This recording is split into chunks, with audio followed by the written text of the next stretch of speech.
बिस्मिल्लाहिर्रहमानिर्रहीम। अस्सलाम वालेकुम नाजरीन, प्रोग्राम उजाला के साथ में हूँ आपका मेज़बान ताहिर बड़ेच। नाजरीन, आज हम इंशाल्लाह स्किन की जितनी भी डिजीज़ है, जितनी भी बीमारियाँ हैं, जल्दी बीमारियाँ, उस हवाले से इंशाल्लाह आज हम गुफ्तगू करेंगे। ख़ास तौर पर चेहरे पर दाने और फ्रेकल, कील, छाइया और इसके अलावा बालों का गिरना वगैरह, इस पर आज इंशाल्लाह हम गुफ्तगू करेंगे। आज हमारे प्रोग्राम को ज्वाइन किया है मोहतरम प्रोफेसर डॉक्टर सैयद शमसुद्दीन साहब। सर, बहुत शुक्रिया आज आपने हमारे चैनल को और हमें टाइम दिया। Welcome. Thank you so much. Sir, पहला क्वेश्चन मेरा आपसे एक्नी के बारे में। चेहरे पे जब दाने निकलते हैं, यकीनन ये बहुत ज़्यादा मुश्किल दे होता है, ख़ास तौर पर नौजवानों के लिए। तो इसकी सर क्या वजूहत है और ट्रीटमेंट और तदारुक किस तरह मुमकिन है सर इसकी? जी बहुत शुक्रिया। एक्नी वाकई एक बहुत कॉमन इशू है।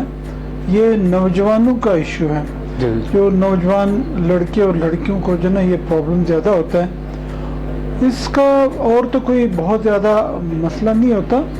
इसके जो इफ़ेक्ट्स होते हैं, आफ्टर इफ़ेक्ट्स, यानी उसके जो कॉम्प्लिकेशंस है वो ज़्यादा एम्बैरेसिंग है। जी जी। यानी ये इसलिए एम्बैरेसिंग है कि ये एक्नी जो ना ये चेहरे पे बदनमा स्कार छोड़ते हैं। वजूहात आपने पूछे हैं, वजूहात इसमें एक हार्मोन है क्योंकि जिसको हम एंड्रोजन, एक ग्रुप है हार्मोन्स का, हम उसको एंड्रोजन्स कहते हैं। एंड्रोजन ये बंदा बलूगत पे पहुंचता है तो इसकी लेवल बढ़ जाती है। ठीक है। इनका इफेक्ट जो ना डायरेक्ट इफेक्ट स्किन पे होता है।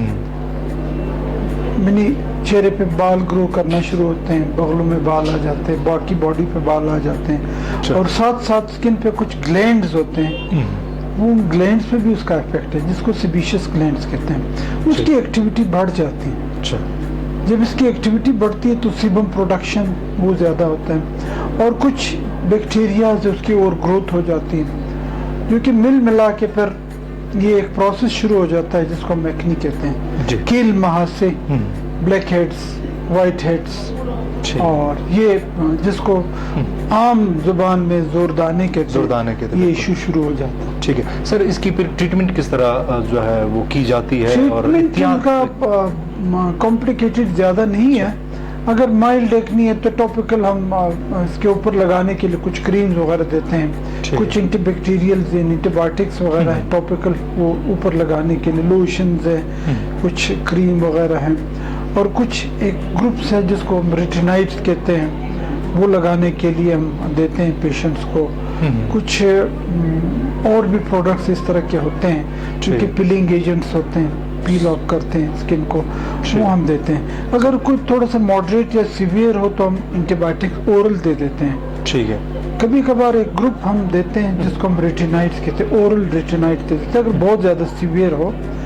और इसके अलावा खवातीन में हम कुछ हार्मोन्स भी दे सकते हैं, इसमें डाइन-35 वगैरह हम वो रिकमेंड करते हैं। ये मुख्तलिफ चीज़ें हम रिकमेंड करते हैं। ठीक है डॉक्टर साहब, जब ट्रीटमेंट हो जाती है चेहरे के दानों की, उसके बाद उसमें खड्डे पड़ जाते हैं, तो इन खड्डों की फिर इसकी भी कोई ख़ास ट्रीटमेंट, कोई जदीद लेज़र कोई तरीका है जो वो खड्डे हैं वो भर जाए चेहरे? जी बिल्कुल। ये क्वेश्चन, ये मैं थोड़ा सा इस बारे में आपको बता दूं कि एक्नी का सबसे जो ज़्यादा वो डिज़ास्टर्स वो या परेशान कुन जो ना वो इफ़ेक्ट है वो यही है कि स्कार छोड़ता है, निशान छोड़ता है, कड़े छोड़ता है। उसके लिए फिर मुख्तलिफ चीज़ें इस्तेमाल करते हैं, जिसमें मेनली आजकल हम फ्रैक्शनल लेज़र इस्तेमाल करते हैं। फ्रैक्शनल CO2 या RBM या लेज़र कुछ लोग इस्तेमाल करते हैं, या फ्रैक्शनल लेज़र इस्तेमाल करते हैं। कुछ इसके अलावा दूसरे वो इंस्ट्रूमेंट्स हैं हम इस्तेमाल करते हैं, जिसमें माइक्रोडर्माब्रेशन आता है,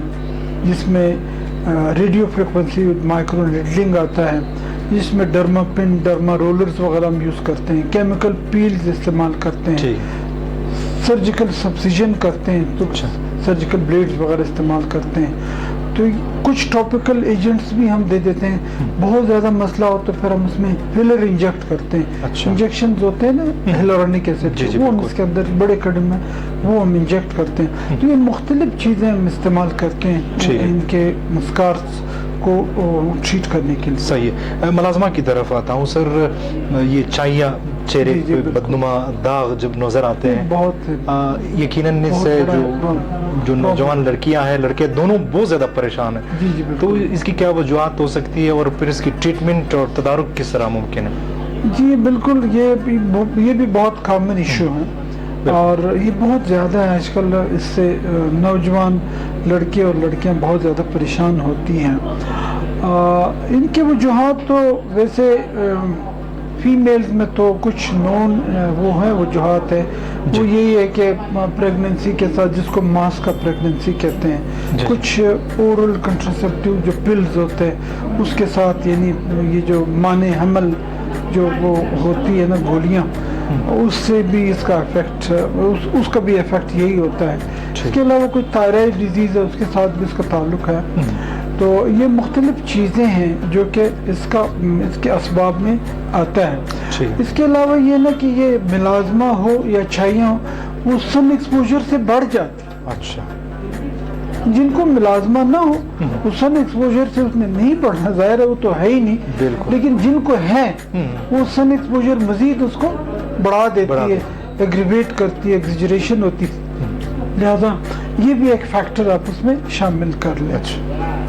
तो इसमें फिर सन ब्लॉक वगैरह फिर वो आप लोग एडवाइस? जी, हम जो ना इसके ट्रीटमेंट के लिए फिर हम सन ब्लॉक वो तो डेफिनेटली हम देते हैं। इसके अलावा हम कुछ और एजेंट्स है जिसमें हाइड्रोक्विनोन है, जिसमें विटामिन सी है, ग्लूटाथायोन है, सॉर्बिटोल है, रेटिनॉइड्स वगैरह हैं। ये मुख्तलिफ चीज़ें हम फिर टॉपिकल यानी ऊपर लगाने के लिए भी देते हैं, कुछ ओरल भी देते हैं। ठीक है सर। ओरल में फिर पिकनोजिनोल है, कुछ ट्रांसमीन है, ट्रांसमिक एसिड, इस तरह की चीज़ें भी हम दे देते हैं। ठीक है। और डॉक्टर साहब, इसके अलावा जो व्रिंकल्स है, चेहरे पे जो झुर्रियाँ नज़र आती है, यकीनन कम उम्र में ये भी बहुत ज़्यादा परेशान कुन और तकलीफ दह होती है।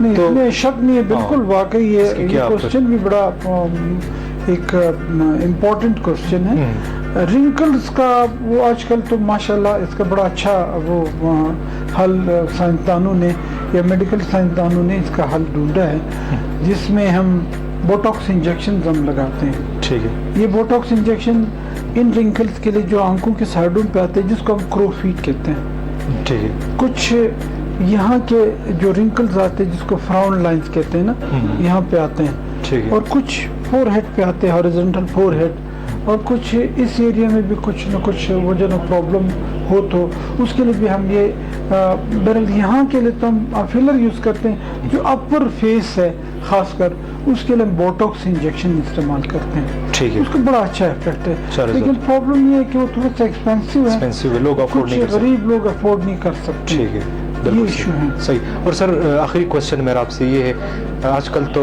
ख़वातीन भी इससे बहुत ज़्यादा परेशान है और मेल जो यंगस्टर्स हैं हमारे, वो तो बहुत ज़्यादा परेशान है। ये बालों का गिरना, बालों का निकलना और गंजापन, इसकी फिर ट्रीटमेंट किस तरह जो है वो की जाती है और किस तरह तदारुक मुमकिन है और वजूहात इसकी क्या हो सकती है? जी जी बिल्कुल। इसमें जो ना एक तो इनहेरिटेड फैक्टर होता है, यानी मोरूसी जो ना एक वो मसला होता है, जिसमें पेरेंट्स में से किसी को हो प्रॉब्लम, या मतलब मामू की तरफ से या वालिद साहब की तरफ से आ रहा हो मसला। एक तो ये फैक्टर है। दूसरा ये कि बगैर किसी इनहेरिटेड उसके भी ये हो सकता है। तो ये भी एक एंड्रोजन से रिलेटेड एक इशू है, जिनका इफेक्ट जो ना खास कर जो फ्रंट ऑफ द स्कैल्प जो वर्टेक्स वगैरह है इस पे ज़्यादा होता है। बिल्कुल।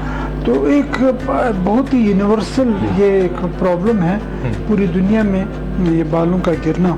तो उसके लिए आजकल तो बड़े अच्छे उस मॉडलिटीज़, बड़ी अच्छी ट्रीटमेंट मॉडलिटीज़ इसके लिए अवेलेबल है, जिसमें हम ओरल फिनास्टेराइड एक टैबलेट है एंटी एंड्रोजन, वो हम यूज़ करते हैं। कुछ और भी प्रोडक्ट्स है जैसे बायोटिन, जिंक वगैरह, जो ना इस तरह की चीज़ें वो भी हेल्पफुल है।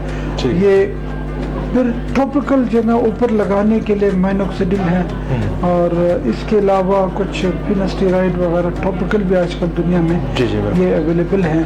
कुछ टॉपिकल स्टेरॉइड्स वगैरह भी हम दे सकते हैं। और पीआरपी भी आप एडवाइस कर लें? पीआरपी आजकल जो है एक बड़ा इसका ट्रेंड है, वो हम ब्लड लेके उससे प्लेटलेट्स अलग करके यहाँ पे पीआरपी या मेजोगन से जो ना इंजेक्ट करते हैं, वो भी आजकल एक नया ट्रेंड है। अगर बहुत ज़्यादा एडवांस स्टेज हो تو ہم ہیئر ٹرانسپلانٹ جو نا وہ ایڈوائز کرتے ہیں پیشنٹ کو. صحیح ہے ڈاکٹر صاحب، بہت شکریہ. اور آپ سے مل کے مجھے یقیناً بہت زیادہ خوشی ہوئی. ڈاکٹر صاحب، آپ نے کورونا جیسی خطرناک بیماری کو بھی آپ نے شکست دی. اللہ نے آپ کو ایک نئی زندگی دی.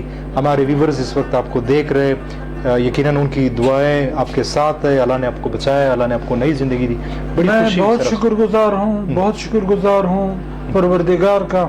اس کے بعد میں اپنے ہمدردوں کا بلا تفریق زبان، نسل، مذہب، مجھے سب نے دعائیں دی. بے شک. یہاں تک کہ میں کسی اور مذہب والوں نے میرے لیے جو نا وہاں جا کے جو نا دعا کی، جو کہ وہ لوگ جاتے رہتے ہیں نا. ٹھیک ہے. میں اپنے تمام دوستوں کا بہت بہت شکر گزار ہوں جنہوں نے میرے لیے دعائیں کی. میرے لیے قرآن پاک ختم کیا، میرے لیے روزے رکھے ہیں، میرے لیے دعائیں کی. میں شکر گزار ہوں، پروردگار نے مجھے زندگی دی، ایک نئی زندگی دی. سر، ہماری دعائیں آپ کے ساتھ ہے اور آپ کے خدمات جو ہے کسی سے ڈکے چھپے نہیں ہیں. یقیناً ہمیں آپ جیسے لوگوں کی بہت ضرورت ہے اس وطن کے لیے. اور جو ہمارا خطہ ہے، جو بلوچستان ہے، اس کی سر آپ نے یقیناً بہت زیادہ خدمت کی. بہت شکریہ سر، تھینک یو سو مچ وقت دینے کا. جی ناظرین، اس کے ساتھ ہی ہمارے پروگرام کا وقت ختم ہوا چاہتا ہے. اجالا پروگرام سے طاہر بڑیچ کو اجازت دیجیے. انشاءاللہ پھر کسی اور پروگرام میں کسی اور گیسٹ کے ساتھ آپ کی خدمت میں حاضر ہوں گا. تب تک کے لیے اللہ نگہبان.